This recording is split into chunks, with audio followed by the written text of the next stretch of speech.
Just how much does SEO cost per month? So many of my clients wonder what search engine optimization costs are. Why is it so expensive? What does it cost me? Every time I have to answer this question, I always want to pull out a cardboard sign to emphasize why SEO is so expensive. Why a cardboard sign? Well, cardboard signs are, of course, an ubiquitous example of the poor man's hard times. So beaten down to basically describe his needs and desires for all to see, like an early form of display advertising, in hopes that somebody will simply lend a hand.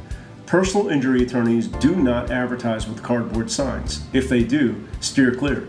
Neither do surgeons or dentists or plumbers worth their proverbial salt. If they did, you would have to wonder, is this guy so hopelessly terrible at what he does that he can't even afford to get his message out properly? What would it cost to get the message out? If it went out properly and it converted people into clients or customers, what would he make in return? To better drive home this point, we must first state the number one first law of marketing.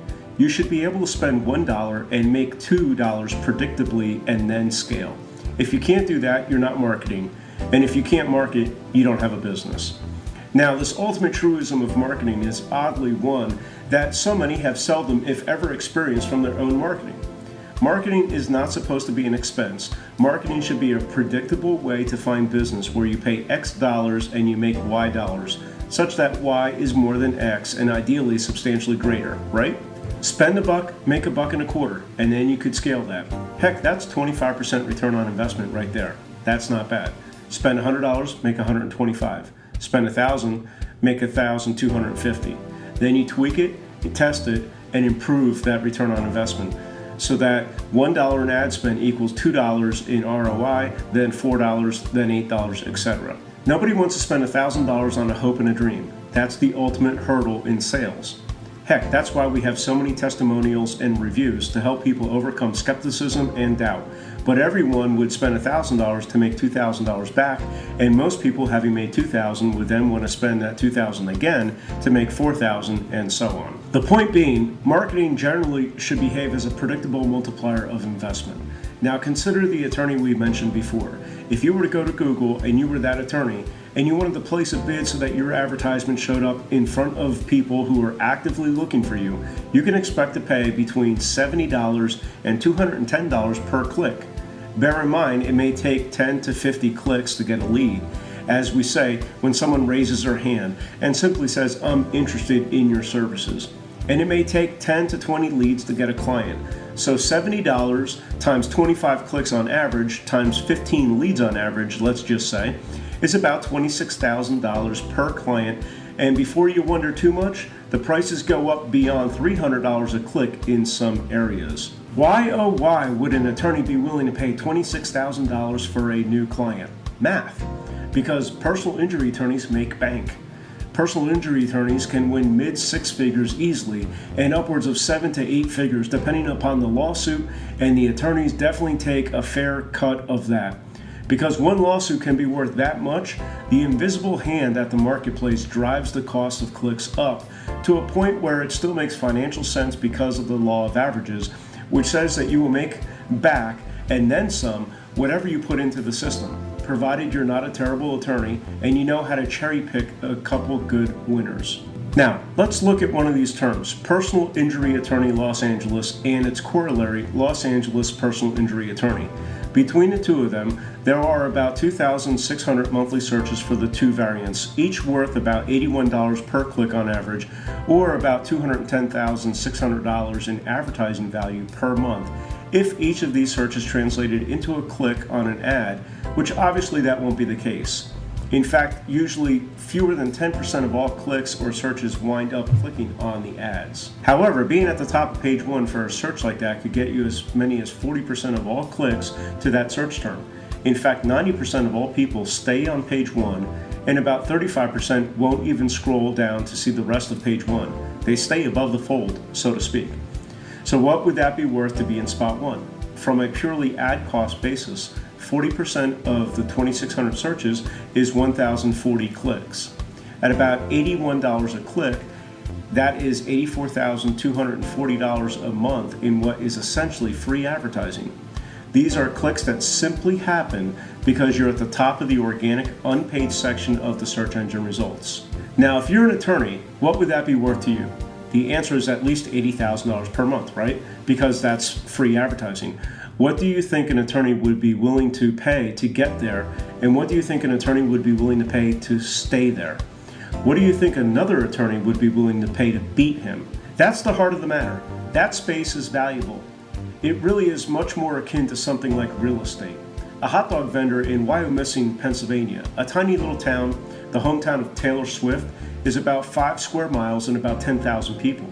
A hot dog vendor in Wyomissing, Pennsylvania will never make as much or sell as many hot dogs as he would if he were in Times Square. That's the heart of the matter. Now, the same space is worth a little less for niches where they don't command as high of a price point, right? So a dentist makes less, or a plumber, or even a restaurant. But it's still worth thousands of dollars in free advertising every single month, which is worth 2 to 3 times the amount that you would be spending in return on investment. So that $84,000 a month in free advertising is actually probably worth at least $250,000 in business to that law firm. Because it's worth a lot, it's an investment. Once that investment is completed, it continues to pay you again and again for months or even years, as opposed to pay-per-click marketing, where stopping the pain is like shutting off the fire hose instantly. It's gone. So SEO is more akin to real estate. I can move your hot dog cart, your plumbing business, your dental practice, your law firm, to your location's online version of Times Square, which is valuable because the traffic is generated at that spot. So how much does SEO cost? Well, first off, let's talk about the minimum wage. Now, this is not going to get overly political, but the federal minimum wage is sitting at about $7.25 an hour, and some states are higher, and there's a big push for $15 an hour. The average fry cook at McDonald's who works part-time, 20 hours a week, makes before taxes about $580 per month. That's a part-time fry cook. Now, I've had numerous business owners tell me that they thought SEO wouldn't be very expensive, maybe around $500 a month. And every time I walk them through these above calculations, I then ask, do you think it's fair or even possible that I deliver business-changing value that can be $10,000, $100,000 or more every single month in your pocket for less than what a part-time fry cook at McDonald's makes? That's paying somebody 0.05% to 0.005% of value that they bring you. Then I ask them what they think it would cost to get on page 1 when others are spending $10,000 a month or more to get there themselves. What does it cost to compete? What kind of services do you think you would get for that kind of price? And then I ask this, do you think that if somebody could deliver 6 or 7 figures worth of value to their clients, that they would ever even consider taking a job for $500 a month? I'm trying to convey this in a way that doesn't sound condescending, but if I can, at the click of my fingers, essentially command massive amounts of money in the direction of which it flows, do you think that I would do that for $500 a month for less than a part-time fry cook at McDonald's? No.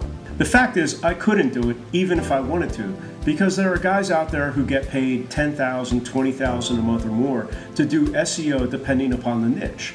I mean, if you're a florist, it's not going to be that expensive, right? But there are people who are just spending a ridiculous amount of money out there, and you have to be able to compete, and SEO is an always changing environment. It's not just about building the most backlinks. In fact, that can actually penalize your website at this point. Google is wising up to that. Google does between 500 and 600 updates every year. Just to put that in perspective, there are 260 business days in a year.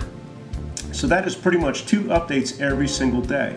You have to stay on top of that if you're going to do SEO and if you're going to do it well. And you're going to do it in a way that's lasting and makes a real difference for the business. So what's the moral of the story? The moral is this: SEO is not cheap.